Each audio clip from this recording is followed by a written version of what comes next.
Good morning. If you don't know me, I think most of you do, but if you don't, my name is Matt. I'm the Associate Pastor here at Hobart Baptist Church. Welcome, and welcome to our Summer of Psalms. We had a question last week in the Q&A. I can't remember the actual wording of the question, but it was something along the lines of, how do I read the Psalms? And how do we interpret the Psalms? And I've been thinking about that a little bit this week because I love the Psalms. It is one of my favourite books of the Bible, or sections of the Bible. And I've been thinking about how to perhaps talk about how we see or are supposed to see the Psalms, how they're intended to be seen.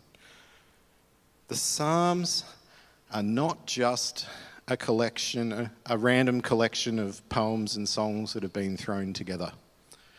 There's actually real purpose in how these poems and songs have been put together. There are actually 5 distinctive parts of the book of Psalms. Some people even call them 5 books within the book. The first section, which is roughly about the first 41 Psalms, focus generally around the covenant and God's faithfulness. Book 2, which is Psalm 42 to 72, focus on the hopes for a messianic kingdom. Book 3, Psalms 73 to 89, focus mostly on a hope for a Messiah after the exile. Book 4, Psalms 90 to 106, focus on God as the King over all creation. And then Book 5 of the Psalms, 120 to 150, are the songs of ascent and the poems of praise. Psalm 126 is a song of ascent. But what does that mean? The songs of ascent are a little collection of 15 psalms, Psalm 120 to 134. Pilgrims across Israel would travel to Jerusalem for festivals. There were 3 major festivals. There were others, but there were 3 main ones. There was the Passover and Pentecost. Those 2 we often talk about. And there was a third one, which was the festival of Sukkot, or the Festival of Tabernacles, or even sometimes called the Festival of Tents. The ancient city of Jerusalem is actually on elevated land. So when people travelled to Jerusalem, they often found themselves ascending, going up. Pilgrims would sing the songs of ascent as they travelled across the elevated land to get to the city. And they would also sing them as they ascended or walked up the steps that led up to the temple. They are literally songs about going up, which I enjoy. There are other significances to the theme of ascent. Most of these songs were written during the 70-year Babylonian exile. We've just talked about that there is this aspect of physical climbing, but there is also the aspect of the raising up of a free and independent Israel after a time of exile, an ascent for the nation, so to speak. And then there is also the expectation and hope for deliverance at the hand of a coming Messiah. In fact, if we read through Psalms 120 to 134, we'll see there's actually a progression. The protagonist begins at a low point in their faith life, in their relationship with God. And over the course of 15 songs, they grow in gratitude and maturity. They grow in their relationship with God. And they finish at a high point in their faith journey. They have ascended. Psalm 126 is one of the middle songs, and we don't actually know who wrote it. It is a song about the hope and the promise of deliverance from hard things. In the first half of the song, the author praises God for restoring Israel. The Israelites have returned to their country and they've started to put their nation back together after 70 years of exile. 70 years is a long time. The generation that lost the land would have mostly passed on. And the generation that's now trying to raise the nation back up were born in exile. They've never actually been free. But they're here trying to re-establish their nation. If we look at the first part of the song, verses 1 to 3, they really show this sense of joy and gratitude. When the Lord restored the fortunes of Zion, we were like those who dreamed. Our mouths were filled with laughter, our tongues with songs of joy. Then it was said among the nations, the Lord has done great things for them. The Lord has done great things for us, and we are filled with joy. So everything's great, right? You're filled with joy. It's awesome. Not really. Let's read the rest of the song. Restore our fortunes, Lord, like streams in the Negev. That's the desert, by the way. Those who sow in tears will reap with songs of joy. Those who go out weeping, carrying seed to sow, will return with songs of joy, carrying sheaves with them. Restore our fortunes, sowing with tears, going out weeping. What is going on? They're supposed to be joyful. Well, remember, they've come back to a country, a land that is in complete ruin. When the Babylonians conquered Judea, they either destroyed or took everything that was worth having. Everything's wrecked. And they're trying to rebuild their nation essentially from scratch. Everything's ruined. There are other people living in the land who don't belong there. Other people have sort of tried to claim it, sort of like squatters. There's no infrastructure anymore. There's no farms, there's no crops, no government, no civil service. There's nothing. They're starting from nothing. The work is hard. They are literally struggling to survive. So although the people are very, very joyful, we hear it in the song, they're very joyful about their liberation, life is hard. Life is very hard. So it was a joyful time, but it wasn't always a happy time. But what's the difference between happiness and joy? Are happiness and joy the same thing? What do you think? I see people shaking their heads. Maybe they anticipated the question, but they're right. Happiness and joy are very, very different things. Happiness is usually caused by external factors, things that are outside of you. You might get a present, makes you happy, or an award, or an event happens. Happiness is usually conditional, and it's often not long-lasting. The Jack Jumpers won last night. I was happy. I don't really care now. It's not like it's going to sustain me for the week, right? But it made me happy in the moment. Joy, on the other hand, joy is internal. Joy wells up from inside us, even at times that we don't expect to feel it. Joy can be chosen as well. We can choose joy. Joy isn't dependent on external factors. We don't need everything to be good to feel joy. We can choose to be joyful even when life is hard.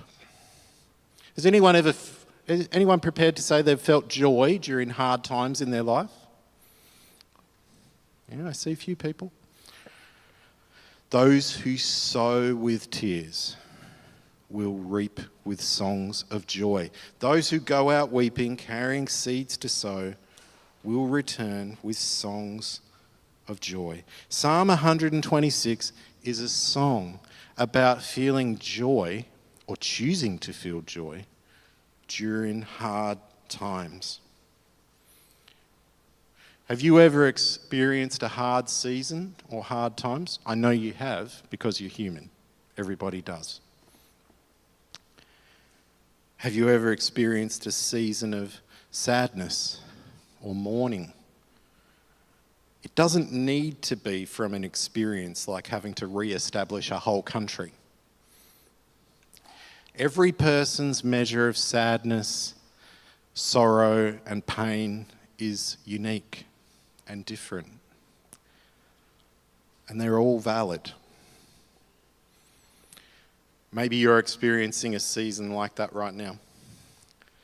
If so, Psalm 126 is a song for you. This song and songs like it have been written especially for people who are going through hard times, whatever they may be. This song is a reminder that even during a hard time, God is with us. God is with us and working in our lives and blessing us even during hard times. It's a reminder that there is joy to be found during hard times. Those who sow with tears reap with joy. We all experience hard times in our lives. Everybody's pain is valid, like I said, even if it's hard for other people to understand. I can't talk about your pain because I haven't experienced it, so I can't talk about it with credibility. Kylie and I know what it is to have hard times. Okay? I mean, one major part of our story is that we're special needs parents. We're autism parents, proud autism parents. But that can be really challenging. There is a grief that you live with when things aren't right for your children. Nobody wants that. And it's actually a grief that never really goes away. You sort of adjust to how life is, but that grief never really leaves you. And this idea of sowing in tears rings very true to me. Maybe it does to you too. And although we often find ourselves in our lives sowing in tears, our family lives a life filled with joy.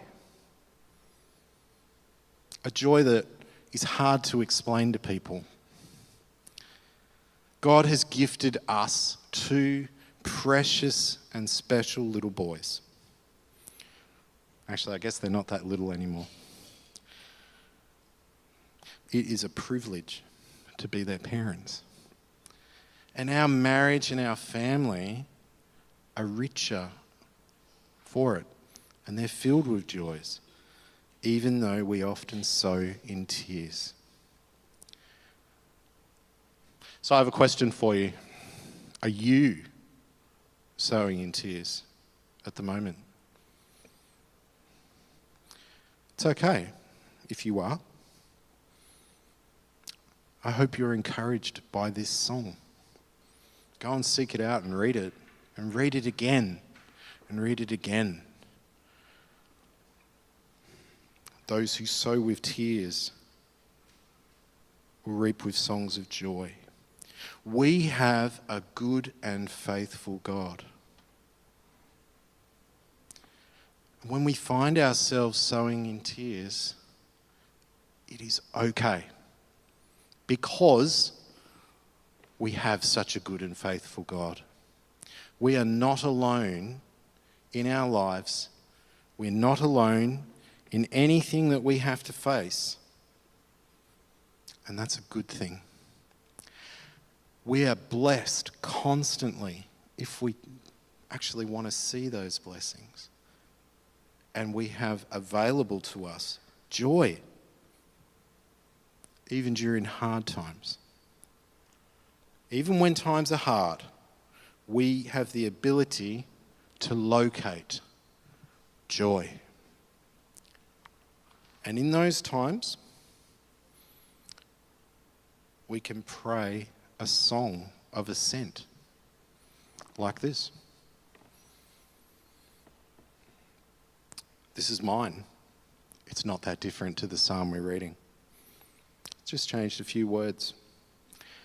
When the Lord restored our fortunes, we were like those who dreamed. Our mouths were filled with laughter, our tongues with songs of joy. And other people said, God has done great things for them. And the Lord has done great things for us. And we are filled with joy. In hard times we ask, restore our fortunes, Lord. Make them like streams in the desert. Those who sow with tears will reap with songs of joy. Bring on those songs of joy, Lord. Those who go out weeping, carrying seed to sow, will return with songs of joy, carrying sheaves with them.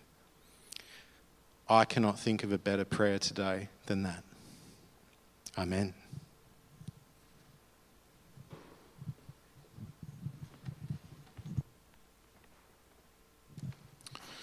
Thanks, Matt. Got a couple of questions, or 3 questions here. Cool. Well, if they're hard, I'm going to make you answer them. Yep. Good. No, they're okay.